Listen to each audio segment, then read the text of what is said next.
Hello दोस्तों, welcome to YouTube channel study with Satyendra Singh. दोस्तों, आज की क्लास में हम ताप और ऊष्मा चैप्टर में हम यहाँ पे टाइप नंबर 2 क्वेश्चन में पढ़ने वाले हैं। ऊष्मी प्रकार के न्यूमेरिकल सॉल्यूशन करने वाले हैं, क्योंकि ऊष्मी प्रकार पे जितने भी न्यूमेरिकल हमारे बन सकते हैं, जो कि हमारे काफ़ी इंपॉर्टेंट एग्जाम लगे हैं, जो कि आरआरबी ग्रुप डी है, एलपी है, टेक्नीशियन है, एनटीपीसी, इन सभी में साइंस के काफ़ी इंपॉर्टेंट न्यूमेरिकल पूछे जाते हैं। तो हमारा ऊष्मी प्रकार एक टॉपिक है, इसके ही हम न्यूमेरिकल यहाँ पे सॉल्व करने वाले हैं। तो उस न्यूमेरिकल सॉल्व करने से पहले हम यहाँ पे जो हमारे जो फॉर्मूले हैं उनको पहले यहाँ पे अच्छे से समझ लेते हैं, फिर हम इनके न्यूमेरिकल को सॉल्व करेंगे तो और अच्छे से समझ में आ जाएंगे। तो ऊष्मी प्रकार हमारे 3 प्रकार के होते हैं। एक है रेखीय प्रसार गुणांक, दूसरा है क्षेत्रीय प्रसार गुणांक, तीसरा आयतन प्रसार गुणांक। तो ऊष्मी प्रसार का मतलब होता है कि जब किसी धातु में ऊष्मा दी जाती है तो उस धातु का प्रसार हो जाता है, मतलब वो धातु फैल जाती है, और उसका जो प्रसार होता है वो 3 प्रकार से होता है। तो पहला हम देखेंगे रेखीय प्रसार गुणांक, जिसे हम अल्फा से लिखते हैं। ठीक है, तो रेखीय प्रसार गुणांक के लिए जो फॉर्मूला है वो डेल्टा एल बराबर है अल्फा L1 डेल्टा टी। ठीक है, अगर यहाँ से अल्फा बराबर निकालेंगे तो क्या आएगा, डेल्टा एल के नीचे चला जाएगा L1 डेल्टा टी। तो ये फॉर्मूला है। अब इसमें आपको ध्यान देना है कि किस चीज़ को हम क्या लिखते हैं। तो सबसे पहले जो अल्फा है हमारा रेखीय प्रसार गुणांक है, इसका मात्रक डिग्री सेंटीग्रेड इनवर्स होगा या प्रति डिग्री सेंटीग्रेड भी कह सकते हैं। यहाँ पर L1 जो हमारा यूज हुआ है वो वस्तु की प्रारंभिक लंबाई है। डेल्टा टी का मतलब है तापांतर, मतलब पहले ताप क्या था और बाद में ताप क्या था, वो उसका अंतर लिया गया है। डेल्टा एल क्या है, लंबाई में वृद्धि हुई है। और डेल्टा एल कैसे निकालते हैं, L2 से L1 घटा के, जो कि L2 हमारी क्या है, अंतिम लंबाई है। ठीक है, L1 हमारी वस्तु की प्रारंभिक लंबाई हो जाएगी, L2 हमारी वस्तु की अंतिम लंबाई हो जाएगी। इन दोनों को माइनस कर देंगे तो लंबाई में हमारी क्या आ जाएगी, वृद्धि। जैसे मान लेते हैं पहली लंबाई 10 मीटर है, दूसरी लंबाई 12 मीटर है, तो कितने की वृद्धि हुई है, तो 12 से 10 हटा देंगे तो 2 की वृद्धि हुई, वही हमारा डेल्टा एल हो जाएगा। तो ये हमारा रेखीय प्रसार गुणांक अल्फा हो गया। दूसरा हमारा क्षेत्रीय प्रसार गुणांक है बीटा है। सेम फार्मूले होंगे, जहाँ पर डेल्टा एल होगा उसके यहाँ पे हम क्षेत्र का मतलब क्षेत्रफल यानी एरिया लिख लेंगे, और यहाँ पे L1 होगा वहाँ पर A1 लिख देंगे। तो डेल्टा ए बराबर हमारा होगा बीटा A1 डेल्टा टी। यहाँ से बीटा बराबर निकालेंगे तो delta A upon A1 delta T हो जाएगा। इसका भी मात्रक डिग्री सेंटीग्रेड होगा, जहाँ पर A1 आपका प्रारंभिक क्षेत्रफल होगा, A2 आपका अंतिम क्षेत्रफल होगा। डेल्टा ए का मतलब होगा क्षेत्रफल में कितनी वृद्धि हुई है। और कैसे निकालेंगे डेल्टा ए, A2 से A1 माइनस करके।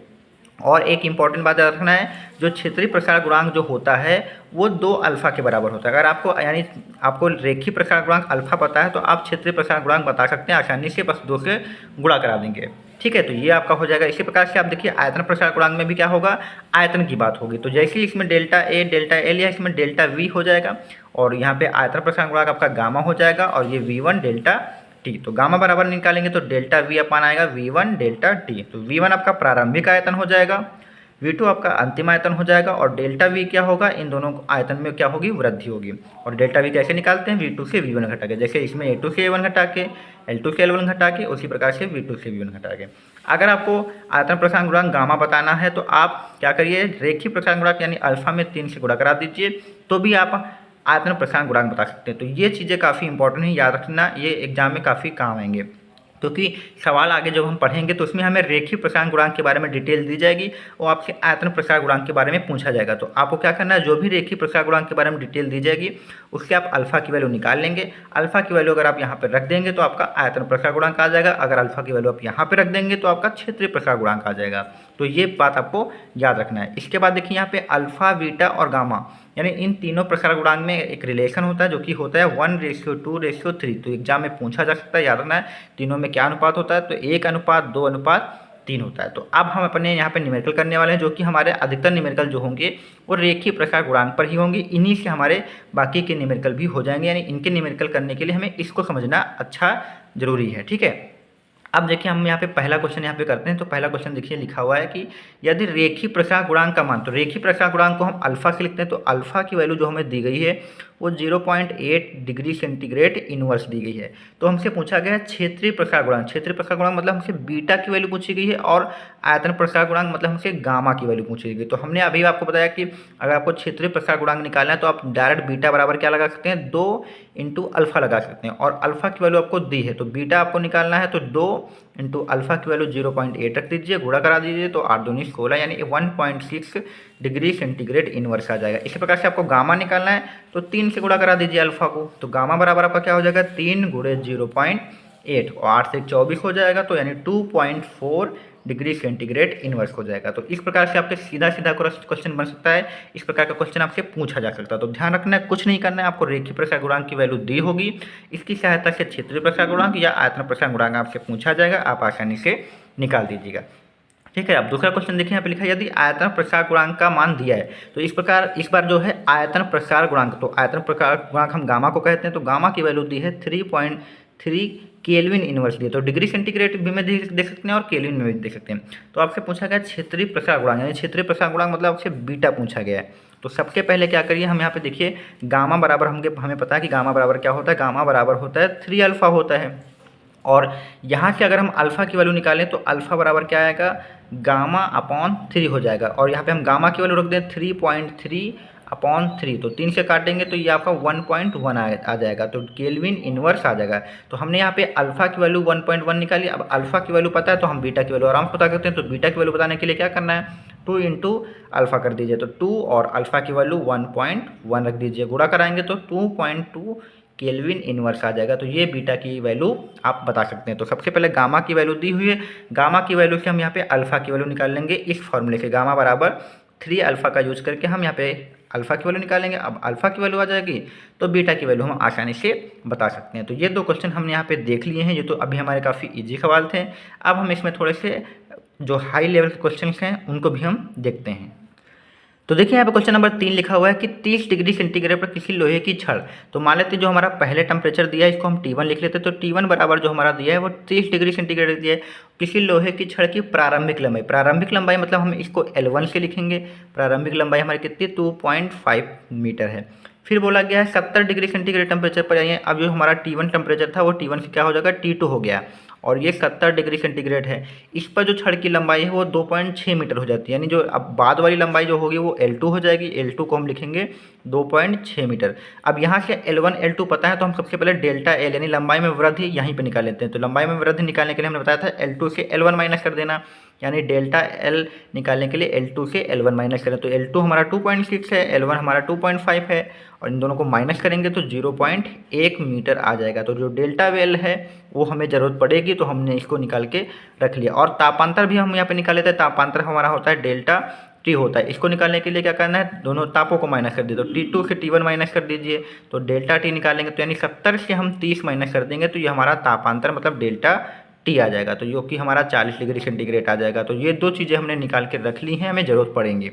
ठीक है, अब हमसे पूछा गया छड़ का रेखीय प्रसार गुणांक बताना है, मतलब हमें अल्फा बताना है। तो हमारा जो फॉर्मूला था हमने लिखाया था डेल्टा एल बराबर आपको लिखाया था अल्फा L1 डेल्टा टी, ये फॉर्मूला लिखाया था। और हमें यही रेखीय प्रसार गुणांक बताना है अल्फा। तो अल्फा बराबर आपको क्या करना होगा, डेल्टा एल के नीचे आपके आ जाएंगे L1 आ जाएगा और ये डेल्टा टी आ जाएगा। तो इसी में आपको वैल्यू रखना है। तो डेल्टा एल की वैल्यू हमने पहले निकाल के रख ली है 0.1 यहाँ पे रख दीजिए, और L1 की वैल्यू हमें पता है L1 कितना है 2.5 है, और डेल्टा टी की वैल्यू भी हमने निकाल ली है, ये कितना है 40 डिग्री सेंटीग्रेड है। डेल्टा टी निकालने के लिए कुछ नहीं करना, आप दोनों तापों को माइनस कर दीजिए। तो हमने वही कर दिया, 70 से 30 माइनस किया तो 40 आ गया। ये पॉइंट से पॉइंट हटा लीजिए, ठीक है, डिग्री सेंटीग्रेड मत लिखिए क्योंकि 40 की लिख लीजिए, और यहाँ पे ऊपर 1 रहेगा, और 25 सबको आपका ये 100 हो जाएगा, और ये आपका साथ में 1 जीरो और, तो 3 जीरो मतलब 3 अंक बाद आपको पॉइंट लगा देना है। तो अल्फ़ा बराबर जो आपका आंसर आएगा वो 0.001, यानी 1 2 3 अंक बाद पॉइंट लगा दिया, डिग्री सेंटीग्रेड इनवर्स में आपका आंसर आ जाएगा। तो अल्फ़ा की वैल्यू हमने यहाँ पे निकाल ली है। ठीक है, अब इसी सवाल में आपसे पूछ सकते थे कि क्षेत्रीय प्रसार गुणांक, यानी क्षेत्रीय प्रसार गुणांक मतलब बीटा की वैल्यू आपसे पूछी जा सकती है। तो कुछ नहीं करना है, आपको पहले अल्फा की वैल्यू निकालना है। अल्फा की वैल्यू आने के बाद आप बीटा बराबर 2 इंटू अल्फा लगा के आप यहाँ पे इसकी वैल्यू आप आसानी से बता सकते हैं। तो आपसे पूछा जाए तो बीटा की वैल्यू, तो कुछ नहीं करना है, 2 इंटू अल्फा 2 से गुणा करा देंगे तो आपका 0.002 डिग्री सेंटीग्रेड इनवर्स की आपका बीटा की वैल्यू आ जाएगी, सिर्फ 2 से गुणा ही कराना होगा। तो इस प्रकार से इस क्वेश्चन को हम सॉल्व कर सकते हैं। ठीक है, तो अगला क्वेश्चन देखिए आपके सामने लिखा हुआ है, यही प्रकार का क्वेश्चन है। लिखा हुआ है एक धातुई छड़ की लंबाई 5.00 मीटर है। तो सबसे पहले लंबाई छड़ की दी है तो इसको हम L1 लिख लेते हैं, मीटर। फिर 100 डिग्री सेंटीग्रेड गर्म करने पर 100 डिग्री सेंटीग्रेड गर्म करने पर, तो पहले कुछ टेम्परेचर इसका नहीं दिया गया, तो हम मान लेते हैं कि जो टेम्परेचर था वो 0 डिग्री सेंटीग्रेड था।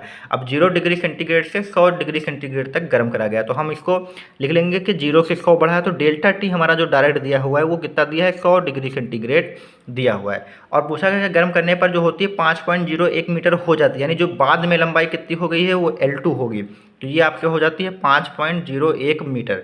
पहले थी 5 मीटर, बाद में कितनी होगी 5.1 मीटर, तो ये L2 हो जाएगी। L1 L2 पता है, तो डेल्टा L निकालिए, तो डेल्टा L निकालने के लिए L2 से यानी 5.01 से आप 5.00 माइनस करिए, तो डेल्टा L आपका निकल के आ जाएगा, कितना निकल के आ जाएगा, तो 0.01 आपका ये डेल्टा L निकल के आ जाएगा। तो डेल्टा L आप निकल के रख लीजिए पहले ही, दोनों लंबाइयाँ पता है, इनको माइनस कर दो। आपसे पूछा गया धातु का आयतन प्रसार गुणांक, आयतन प्रसार गुणांक मतलब आपसे गामा पूछा गया, तो गामा आप तभी बता पाएंगे जब आपको रेखीय प्रसार गुणांक मतलब अल्फा पता होगा। तो अल्फा निकालने के लिए मैंने आपको फॉर्मूला भी अभी बता रखा था, तो अल्फा बराबर आप फार्मूला लगाइए डेल्टा L अपान L1 डेल्टा टी, ये डायरेक्ट फार्मूला लगाइए, तो इससे आप अल्फा निकाल लीजिए। तो अल्फा बराबर निकालने के लिए डेल्टा L आपका 0.01 दिया हुआ है, और ये आपका L1 होता है, तो L1 की वैल्यू आपकी 5.00 दी है, तो 5.00 लिख लीजिए। डेल्टा टी आपका 100 दिया हुआ है, तो पॉइंट से ये वाला और ये पॉइंट हटा दीजिए, ठीक है। अब यहाँ पे देखिए ऊपर 1 बचा है, नीचे आपका 5 बचा है, और 1 2 3 4, तो ये आपकी 4 जीरो है, तो 4 पावर बन जाएगी, तो 5 गुणे 10 की घात क्या हो जाएगी, 4 हो जाएगी। अब यहाँ पे देखिए 5 का 1 से भाग नहीं हो पा रहा है, तो हम इसको भाग करने के लिए एक तरीका करते हैं, 1 जीरो ऊपर बढ़ा देते हैं, इसी प्रकार से 1 जीरो नीचे बढ़ा देते हैं, यानी इस प्रकार से हम लिख ले रहे हैं, यानी 10 ऊपर बढ़ा दिया, 10 नीचे बढ़ा दिया, ठीक है।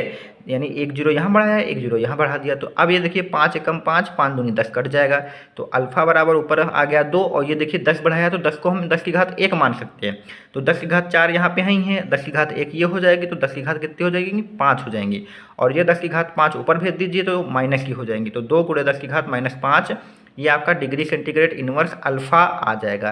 तो ठीक है, यहाँ पे ध्यान रखना है, मैंने कुछ नहीं किया, यहाँ पे 5 का 1 से भाग नहीं हो पा रहा था, पॉइंट में जाएगा, इसलिए क्या किया मैंने यहाँ पे 1 जीरो ऊपर बढ़ा दिया, और 1 जीरो मतलब 10 नीचे बढ़ा दिया, तो 10 बढ़ाने से नीचे तो 10 की घात 5 बन जाएगा, और हमारा भाग हो जाएगा। तो ये हमारा अल्फ़ा आ गया। अब हमसे पूछा गया आयतन प्रसार गुणांक मतलब गामा पूछा गया, तो गामा निकालने के लिए क्या करना है, 3 × अल्फ़ा फार्मूला मैंने आपको बताया है, तो 3 से आप गुणा करा दीजिए, जो अल्फा की वैल्यू आई है बस आपका आंसर आ जाए। तो गामा बराबर आपका आ जाएगा 6 × 10 की घात -5 डिग्री सेंटीग्रेड इनवर्स, जो कि आंसर मैंने यहाँ पे ऑलरेडी लिख के रखा हुआ है, तो आप मैच कर सकते हैं, आंसर मैच कर रहा है। तो इस प्रकार से हम यहाँ पे इस क्वेश्चन को भी सॉल्व कर सकते हैं।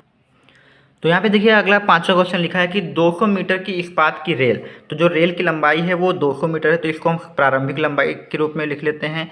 फिर लिखा है एक ऐसे स्थान पर बिछाई जाती है जहाँ पर जाड़ों का ताप -30 डिग्री सेंटीग्रेड, तो पहला टेम्परेचर हमारा T1 दिया है -30 डिग्री सेंटीग्रेड, तथा गर्मियों का ताप दिया है मतलब हमारा T2 दिया हुआ है 40 डिग्री सेंटीग्रेड। तो हम तुरंत यहाँ पे डेल्टा T निकाल लेते हैं, T2 से T1 को माइनस करके, तो डेल्टा T निकालने के लिए T2 की वैल्यू 40 रखेंगे, माइनस T1 की वैल्यू -6 रखेंगे, तो यहाँ पे माइनस ब्रैकेट में लिखेंगे क्योंकि 2 माइनस हो जाएंगे। तो डेल्टा T बराबर जब निकालेंगे तो 40 ये माइनस और ये माइनस प्लस हो जाएगा, और इस प्रकार से जो इनके बीच में अंतर आएगा वो कितना आएगा, 70 डिग्री सेंटीग्रेड का अंतर आ जाएगा। तो डेल्टा T की वैल्यू हमारी कितनी आ जाएगी, 70 आ जाएगी। ये मत सोचिएगा कि ये 30 है ये 40 है तो 10 का अंतर, क्योंकि ये माइनस का 30 है, तो इसलिए माइनस का 30 जब घटाएंगे तो प्लस का हो जाएगा। तो डेल्टा T हमने ऑलरेडी निकाल के यहाँ पे रख लिया है। तो पूछा गया जब 40 डिग्री सेंटीग्रेड टेम्परेचर हो जाता है तो जाड़ों से गर्मियों में पट्टी की लंबाई में कितनी वृद्धि होगी, यानी हमसे पूछा गया डेल्टा L पूछा गया। तो डेल्टा L तभी बता पाओगे जब हमें डेल्टा L तब बता पाओगे जब L2 - L1 करेंगे, यानी हमें डेल्टा L बताने के लिए L2 और L1 का पता होना बहुत ज़रूरी है। और L1 हमें पता है कि 200 दिया हुआ है, लेकिन L2 नहीं पता है, तो ध्यान रखना है डेल्टा L के बारे में। लंबाई में हमें क्या बतानी है, वृद्धि बतानी है, तो लंबाई में वृद्धि हम डायरेक्ट भी बता सकते हैं। अगर ऐसे निकालना भी है तो डेल्टा L बताने के लिए L2 और L1 पता होना चाहिए। अगर नहीं पता है तो हमारे पास फार्मूला दिया हुआ है, डेल्टा L बराबर हमने आपको फार्मूला लिखाया था, डेल्टा L बराबर बताया था अल्फ़ा L1 डेल्टा T। इसकी सहायता से भी आप बता सकते हैं कि गर्मियों में पटरी की लंबाई में कितनी वृद्धि हुई है। तो लंबाई में वृद्धि मतलब डेल्टा L बताना है, तो डेल्टा L बराबर आप डायरेक्ट लगाइए। अल्फ़ा की वैल्यू आप देखिए सवाल में दी है 12 × 10 की घात -6, तो यहाँ पे अल्फ़ा की वैल्यू 12 × 10 की घात -6 रखिए। L1 आपका 200 दिया हुआ है, डेल्टा T आपका 70 दिया हुआ है, ठीक है।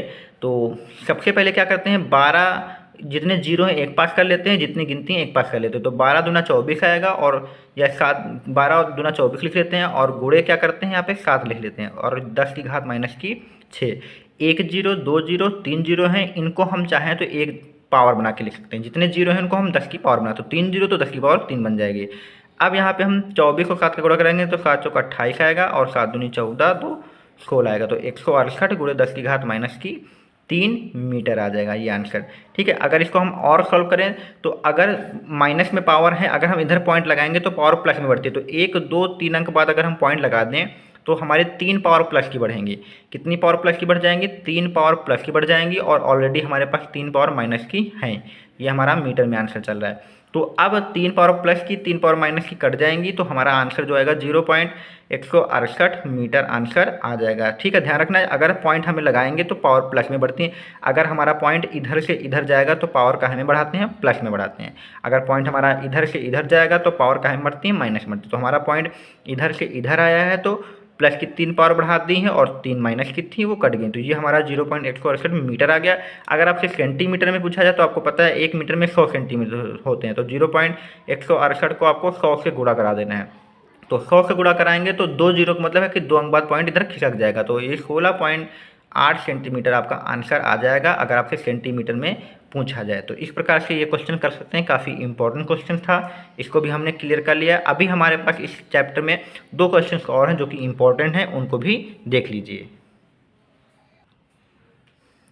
तो देखिए क्वेश्चन नंबर 6 लिखा, किसी धातु की गेंद का 0 डिग्री सेंटीग्रेड पर आयतन 3 सेंटीमीटर क्यूब है। तो 0 डिग्री सेंटीग्रेड एक टेम्परेचर दिया हुआ है, तो हम लिख लेते हैं 0 डिग्री सेंटीग्रेड। आयतन दिया हुआ है प्रारंभिक, तो इसको हम V1 से लिख लेते हैं 3 सेंटीमीटर क्यूब। फिर बोला गया 50 डिग्री सेंटीग्रेड, मतलब T2 पर हमारा यानी 50 डिग्री सेंटीग्रेड पर पूछा गया है, उसका आयतन कितना हो जाता है? V2 हो जाता है 3.03 सेंटीमीटर क्यूब। तो हम यहाँ पे देखिए T1 T2 पता है, तो डेल्टा T हम डायरेक्ट बता सकते हैं। 50 से 0 माइनस करेंगे तो 50 ही आएगा। इसी पर अगर V1 V2 पता है तो डेल्टा V निकालेंगे, तो V2 से V1 माइनस करेंगे तो डायरेक्ट हम लिख देंगे 0.03। आप V2 से V1 माइनस करके देखिए यही आएगा। ठीक है, तो डेल्टा T और डेल्टा V हमने निकाले क्योंकि हमें ज़रूरत पड़ सकती है। अब पूछा गया धातु का आयतन प्रसार गुणांक, मतलब गामा पूछा गया है, तो हम इस पर डेल्टा V वाली चीज़ें पता है तो हम इसी का फॉर्मूला लगाएंगे। तो धातु का आयतन प्रसार गुणांक का हम फॉर्मूला लगाएंगे। डेल्टा V बराबर हमारा क्या होगा? गामा V1 डेल्टा T, ये फार्मूला होगा। और गामा बराबर अगर हम फार्मूला लिखें तो डेल्टा V अपन क्या हो जाएगा? V1 delta T। जिस प्रकार से लंबाई का फार्मूला होता है उसी प्रकार से आयतन का वाला भी फार्मूला हम लगा सकते हैं। तो गामा बराबर हमें लगाना है डेल्टा V की वैल्यू 0.03 रखेंगे।